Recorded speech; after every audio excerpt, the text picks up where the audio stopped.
Stan Bush here, and you're about to transform and roll out, only on the Geekcast Radio Network.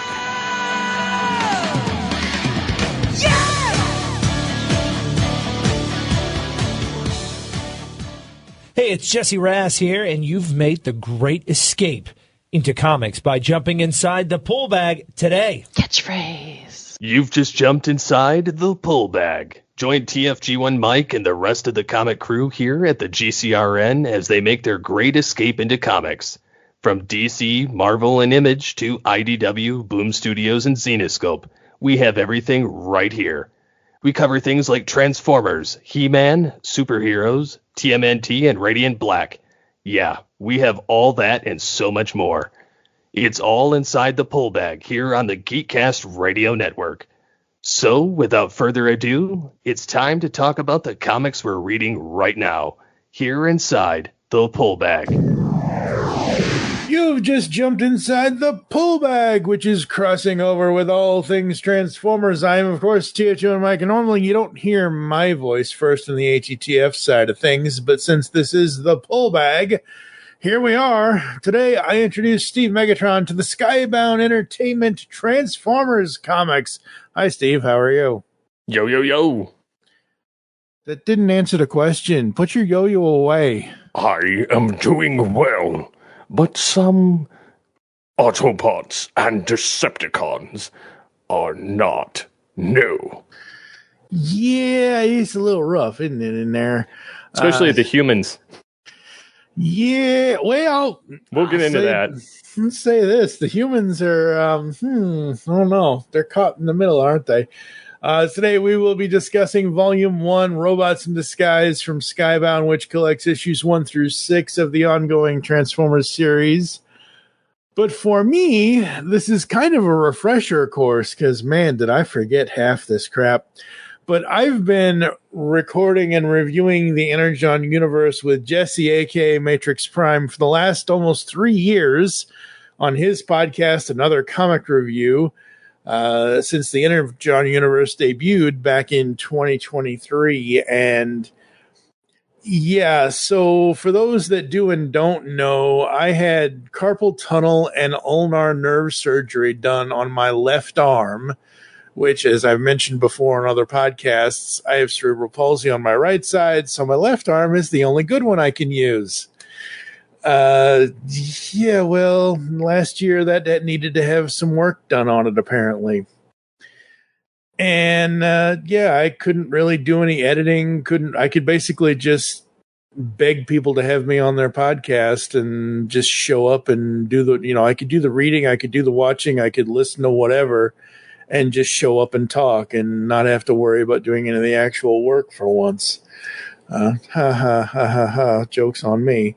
But yeah, here we are 3 years later in the pull bag, and I'm bringing Steve in on the volumes because I was curious to see how Skybound was going to do the volume collections for the Transformers. Skybound Entertainment is an imprint under Image Comics.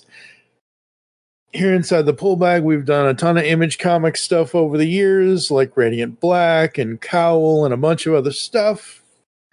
So yeah, there's that. But the creative team on Transformers for this first arc, for the first 24 issues, for the most part, writer-artist Daniel Warren Johnson, colorist Mike Spicer, letterer is Russ Wooten. Woot! Yay, Russ, you rock. It's a joke we did on another comic review because of his name. But, yeah, this is my first experience to Daniel Warren Johnson. When we started this, I did a little bit of research on him. I know he did a series called Do a Power Bomb, and that's where all the wrestling stuff comes in this trade here. And just because I was curious, and I'm not going to read most of this, but I was curious to see how Google AI summary would handle Transformers Volume 1 Robots in Disguise. And it basically key spotlighted certain things, and it's interesting. It got most of it right. I'm still not Yeah, no.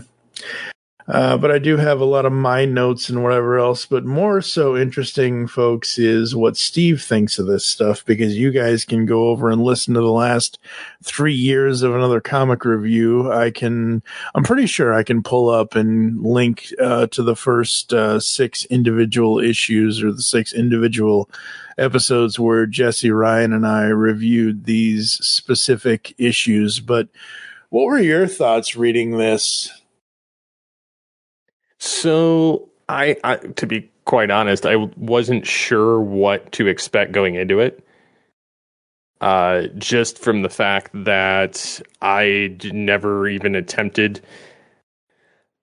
I haven't read a Transformers comic outside of Beast Wars from IDW since the early couple of years of IDW. Yeah. Like, I haven't read a Transformers comic since then. So I was interested in this alternative universe that they kind of opened up with. And I was kind of puzzled, like, this isn't how the story goes. And because I grew up with not only G1, the cartoon on reruns, I saw those. Yeah. And I rented them at the video store on VHS tapes and grew up with Beast Wars. But so I was familiar with, some of that. But I was also familiar with the G1 Marvel comics. Like, I grew up on those. I saw those at the comic shop. I had pretty much all of them except for like 12 issues in some of the G2. And some of this went that direction and some of it did not. And so it was quite interesting to see how some of these things kind of came to be. And I found myself intrigued and wondering, how all of this was going to come into play later. So I did not expect the level of gore. But I guess I should have, because the guy did The Walking Dead. So yeah. Well, no, this comic universe, not Robert, specifically the writers. Yep.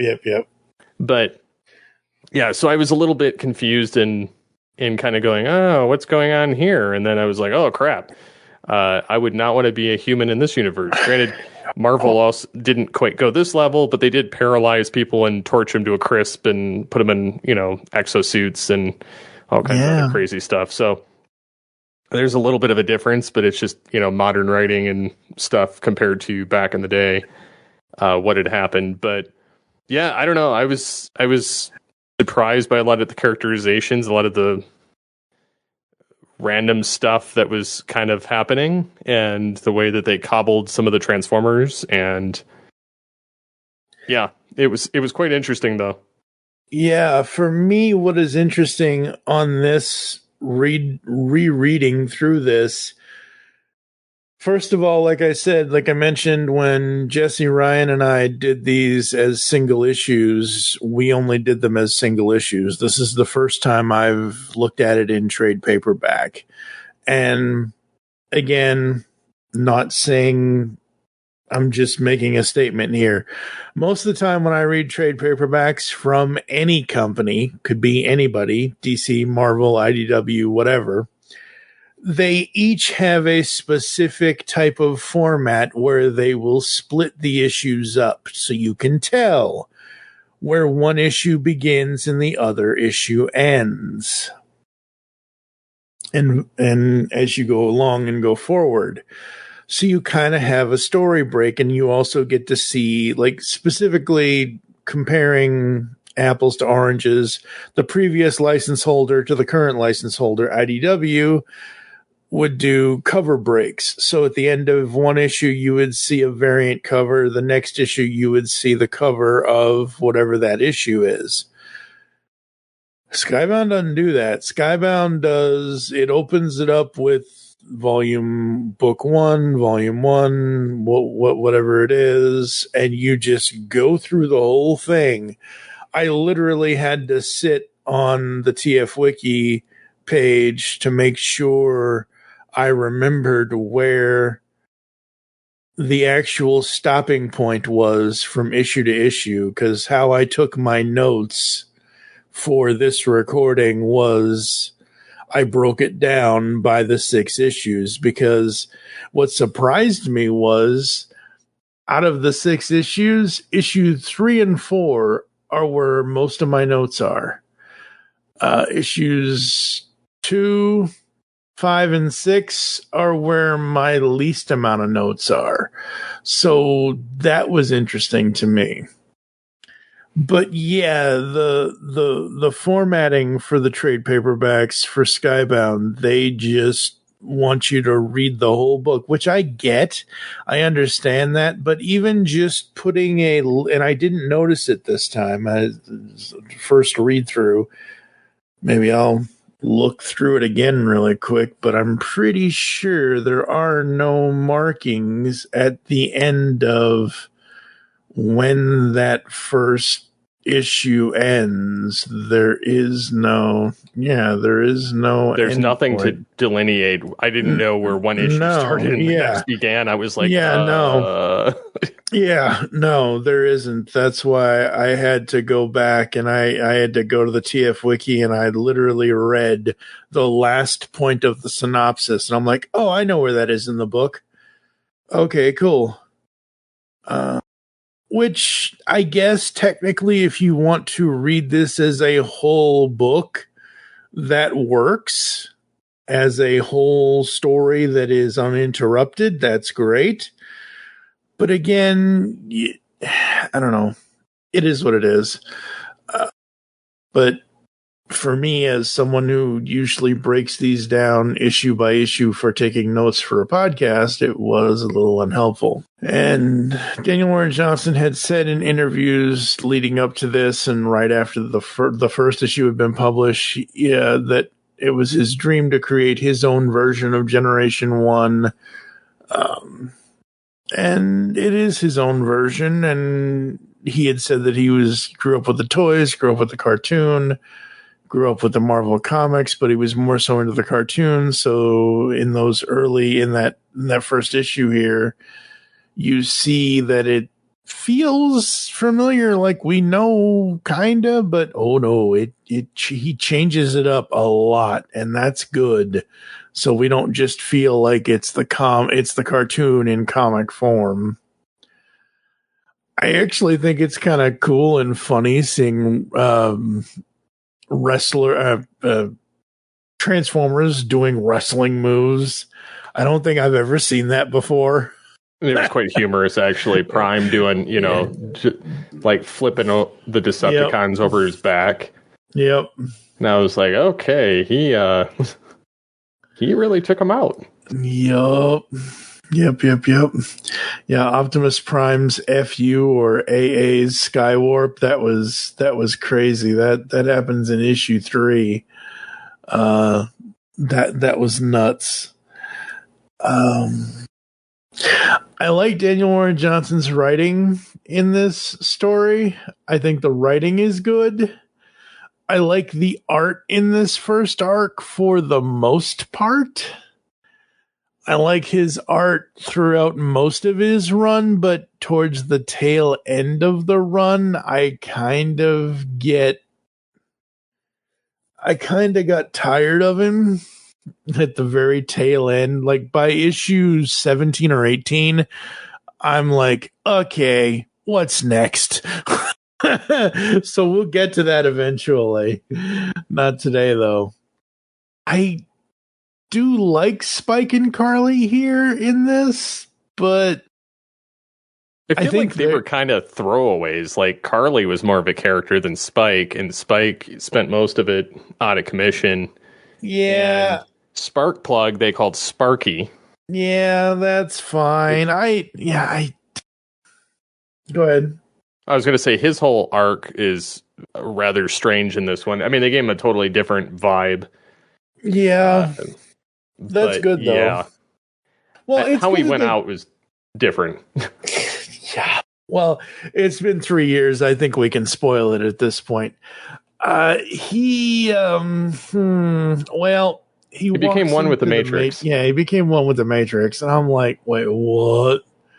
I just still to this day do not understand that.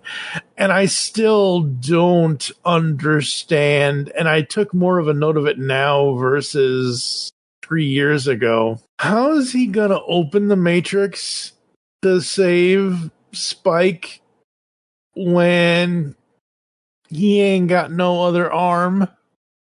He doesn't have a he's like me. He's Mr. One Arm. Like, I don't understand that. I know I'm very nitpicking on this here, folks, but Optimus only has one arm. Don't you need two hands to open the Matrix? Like, especially finger holes? Like, I mean, come on. That happened in issue 4. How did you feel about Starscream in this comic? I mean, he was being Starscream. There's really not much I can say about the whole situation because he was very on point. I could totally see him, he did shoot Skyfire in the cartoon. I could see him raking over one of his buddies over the coals to fix himself. I could see him kicking Ravage because he's like, no, we need a bigger fighter. I really don't see any difference in his personality per se. I mean, I guess I see a little bit more of like the Machinima, Power of the Prime saga, the self-preservation and but also the, I'm going to take him out. I'm the leader, blah, blah, blah. G1 never really got that because he got torched before he got to that point. Yeah. And I feel like the G1 comics from Marvel and, Transformers Animated and, Transformers Prime and, all these other mediums have done it pretty much to the same degree. The only thing is flesh creatures squish. Yeah, that's where I was going with this because that's the only thing that struck me weird is he's like, ooh, squishy, And, he's I would have expected more of the quick strike approach of, oh, you mean with all those hairy critters on them? Yeah, like running away. Like that's kind of more the vibe I was expecting, not squish. Like, I could see him sitting out there with a magnifying glass, like, torching them on purpose. Yeah. Just for the funs of it. Yeah, but Starscream apparently likes his violence parties in his own words. Oh my god. Like, and again, I get it. Daniel Warren Johnson, I believe, said Starscream was his favorite character. So I get it. You're going to write your favorite character the way you want to write him, but damn, that was a little much. I love seeing Devastator. That was awesome. And Prime attacked him too. Yup. Oh man, we got it. Oh boy. So where does that happen? It's Mitch, okay, where is he? So that's how Optimus lost his arm. 'Twas the damn humans in Skywarp. But I had forgotten that the humans started it. The human military, it wasn't Sparky, but it was the human military guys that shot at Optimus and kind of basically tore his arm off-ish, and then Skywarp really tears it off. So that's how I forgot how Optimus lost his arm, because I haven't gone back and read these issues. Like, we're up to we just finished issue 32 as of this recording. And I haven't this is the first time I've gone back and read this. So by now, Optimus hasn't had his arm in a long time. So, yeah. But Optimus not having his arm, he's got to find a replacement arm. And apparently, he's got one in the back of his trailer he can use. Oh, I can't use that. No, I can't use that. Oh, come on, Optimus. What could it hurt? Yeah, I love the fusion cannon that he used against some of the Decepticons, and he told Starscream, "Oh, like you haven't been at the end of this barrel." Like, I was like, okay, that was good. I was like, that was pretty cold, but it was good. Yeah. But then how he took out some, like Reflector and some of the other guys, like, I was like, oh, and they were like, "You're gonna pay, Prime. You're gonna, oh crap." Yeah. Oh crap. Like. So I can honestly see why people wanted the toy attachment, for Prime to turn him into this, which the knockoff has, like not mine, but a different version of the knockoff came with. So you could swap out that arm. I mean, I could 3D print it or buy an Amazon or not Amazon, eBay version too, but I don't care enough to do that. Yeah, but it's still kind of cool. Or, you could buy the official version, too. So, there's that. Because there was the official version, right? I literally just saw it on Hasbro Pulse, so I know they made an official version. I'll have to look again, because I can't remember. Yeah, I'm pretty sure they did. Yeah, they came out with... it was New Age. Oh, no, wait. No, Hasbro has it. Yeah, they came out with one. It was $80.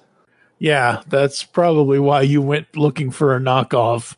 Because it was $80. What's sad is this version of Prime. Yeah, it's the Energon Universe Prime, and he's literally no different than the Studio Series 86, other than he has Megatron's arm and the fusion cannon. Yeah, that's why you went. I remember, and he costs $80. He doesn't even come with the trailer. I know. Yeah, I remember us talking about this. He doesn't even come with this stinking trailer. I know. Ridiculous. Like, I can pay the same price and get the trailer, or I can buy the knockoff and get all of it. Yep. I remember that conversation. Stupid. Yeah, it was stupid. Hasbro wanting their money for nothing. I do love that shot of Megatron on the ice, though, at the end of that issue. Oh, yeah. Like, I'm just wondering, like, one, how did he get there? Mm-hmm. And then two, like, how, now I'm just like, oh, how are they going to bring him back? Oh, we'll find out, because we're still going to be doing this, so we'll find out. But, yeah. But yeah, so Optimus doing blammo whammo with the fusion cannon, and poor Reflector, because that scene, I'm up to that page now in the comic, and I'm like, Reflector, He doesn't reflect so well anymore, does he? No, and the sad thing is, all I can hear in my head is Thundercracker. All right, Reflector, let's see what you can see. That's all I can hear in my head is Thundercracker and Reflector from that one scene in Generation 1. And now I'm like, well, I guess Reflector isn't reflecting so well. And was this Frenzy or Rumble? I couldn't tell. Reflector, buddy. Oh, boy. And since it's Generation 1 cartoon, I'm assuming that's Frenzy. That just bit the bucket. I do love the way he drew RC's alt mode when she saves Carly. That is cool. I'm surprised she didn't get the squish treatment. Carly? Yeah. I saw the bones cracking. It was like crack, crack, crack, crack. And I was like, oh, great. She's going to be paralyzed in Chip Chase. No. They're going to chip chase her. Please, no, let's not go there. They didn't. Thankfully. And then we bring in the heavy metal with the Constructicons and Devastator. I was like, how the heck did they get repaired so quickly to just magically be there? I'm like, I had to have missed something, because like I was like, why? How? So let's see. They have Skywarp and Teletran 1 now, right? Right? Because that's what they needed. They needed and then he and Starscream go for a fight. That's issue 5. Thundercracker gets woken back up, and then he sees that Skywarp made his Thundercracker got woken back up. sees that Skywarp made his sacrifice, because Skywarp is now a part of Teletran, because that's how, because the Decepticons have moved into the Autobot base. So that's how the Constructicons got. I knew I missed something there. Like, I was reading through it, and I'm like, I'm confused. Yep. Which I think a second read probably would have gotten me there, but... Yep, that's how they did it. Yeah, because the Autobots are outside the Ark, which means the Decepticons are inside the Ark. So that's how they have them. And then Devastator just goes on devastating. And you got Cliffjumper and Starscream inside the Ark fighting for all that it's worth. And then Optimus on the slab. And the Matrix, take it, falls to the ground, as all MacGuffins do. And that's when, that's when Sparky walks into it. Which, again, I thought was really strange. He's like, I'm just going to waltz my butt right into the center of the Matrix. But I was like, what? It was a weird choice, but I get it. It's I don't know. Hey, it's one less human we have to deal with. Is true. Yeah, and then although I didn't mind him as much, I feel like Spike is going to be a whiner. I honestly could not tell you. I honestly do not remember, so that's one of the reasons why we're doing this in trade. Because I mean, y'all can go back and listen to the next trades, the next episode 7 through 12. I don't remember. Like, Spike wakes up at the end. The very last page of this is Spike wakes up. Where's my dad? He had to write it on a note. Well, because I mean, he's he's got a breathing apparatus on his face, but so overall, I like it. I still like it. This first arc, I think it's a good arc. I think it's interesting. I like the characters that Daniel Warren Johnson used. I think they're all very season 1, generation 1 characters for the most part. Maybe a little bit of season 2. Blaster was there. Blaster was there. That was all I saw of season 2. And season 3 with RC. Okay, there's a little bit of mixing. There's sprinklings of stuff, yes, but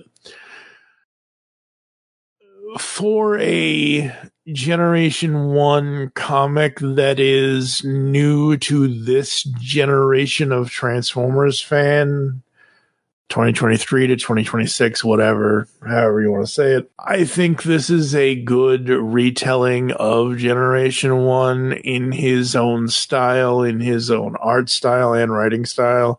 I like it. I think it's a good introduction to it. I'm trying my best not to be as nitpicky as I was in the moment 3 years ago as these issues were coming out, because I think we were all being more critical back then because we were doing these as they were coming out month to month to month. Well, and I think, too, there was some polarization, too, because we were coming off of IDW for years.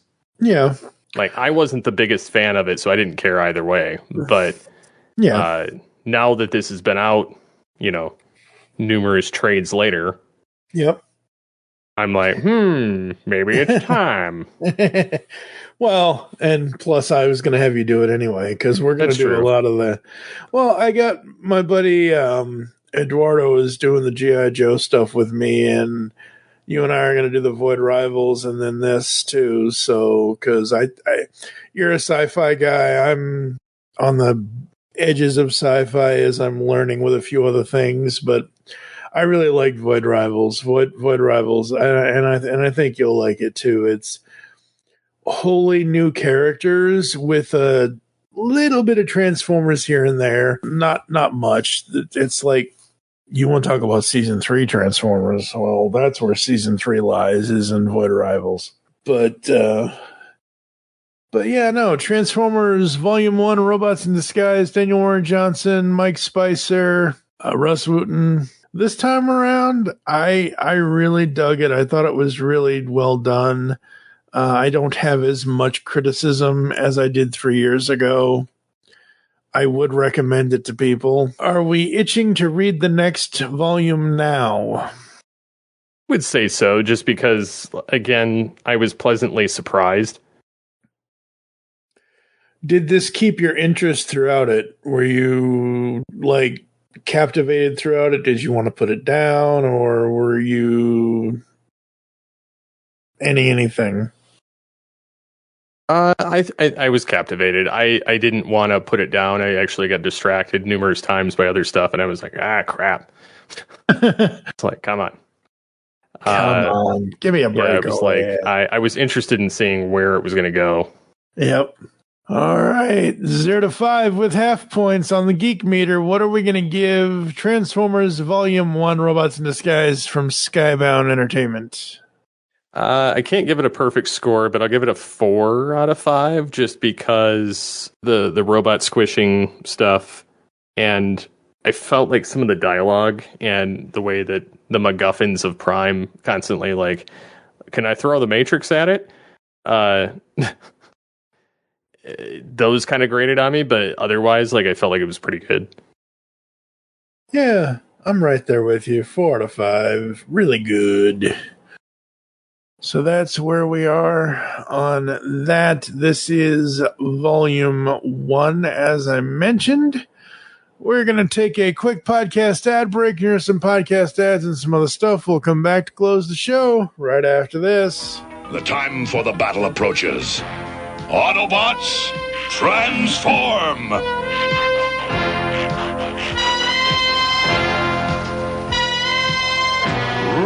out! Hello, geeks and geekettes! Looking for a podcast that covers a vast array of topics?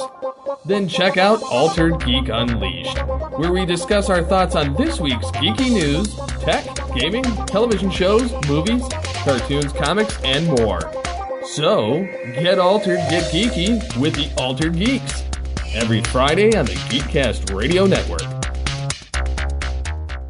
Hey toy fans, this is John, also known as Iacon Dispatch. You can find me on pretty much every social network at Iacon Dispatch, where I share cool Transformers and Star Wars stuff that I like. Thanks so much to the great people at Geekcast Radio Network for putting this awesome project together and for once again letting me contribute to it. Definitely had a lot of fun with it. Take it easy, everyone, and I'll see you around online. Hey, welcome to the Last Comic Shop Podcast, a comic book podcast that actually talks about comics. Yep, each week we open the shop up and read and discuss a comic. Sometimes we pair that up with comic book movies or TV shows. Or not. Lots of times it's just comic books and sound effects. Oh, yes, definitely lots of sound effects. So tune in on all the major podcasting platforms for the Last Comic Shop Podcast, or check out our library of evergreen shows at www.lastcomicshoppodcast.com. For the best in science fiction, join Mark Baumgarten, Vicky Jakubowski, Zion Kiros, and Juan San Miguel on the award-winning podcast Marku 42's Universe. Doctor Who, the Marvel Cinematic Universe, Star Trek, and more are all fair game with Marku 42, which has been around since 2012 in one form or another.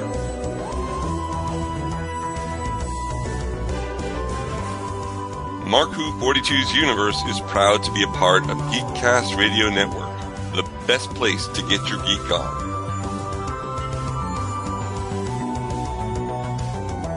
Listen to us bi-weekly or weekly if we have a topic relevant for you, our listeners.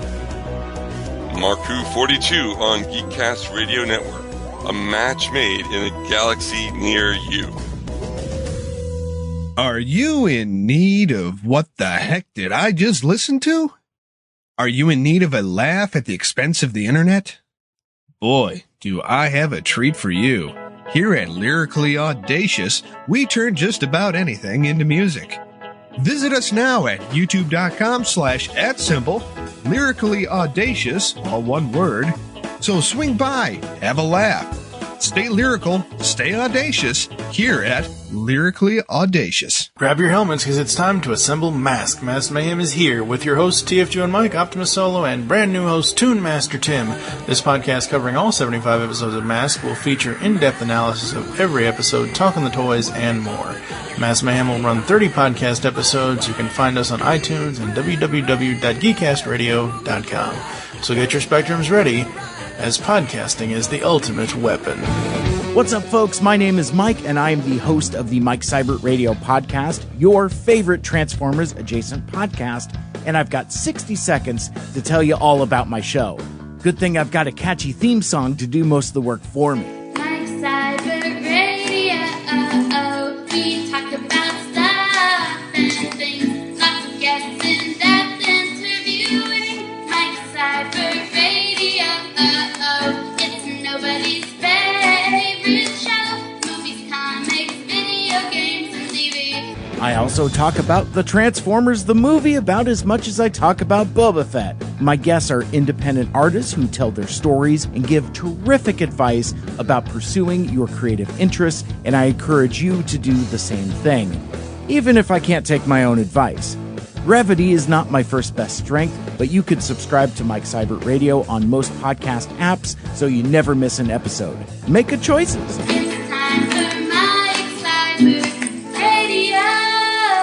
Discover a world of vintage and modern toys that's more than meets the eye with the Triple Takeover Toycast. Hosted by toy writers and photographers Toy Box Soapbox, 6O, and TF Square 1, this informal and chilled out series of discussions cover everything from vintage Transformers to Mask, Diaclone, Microman, and more, be it nostalgic or current. Whether you're a seasoned collector or a casual robot enthusiast, all are welcome. Triple Takeover Toycast.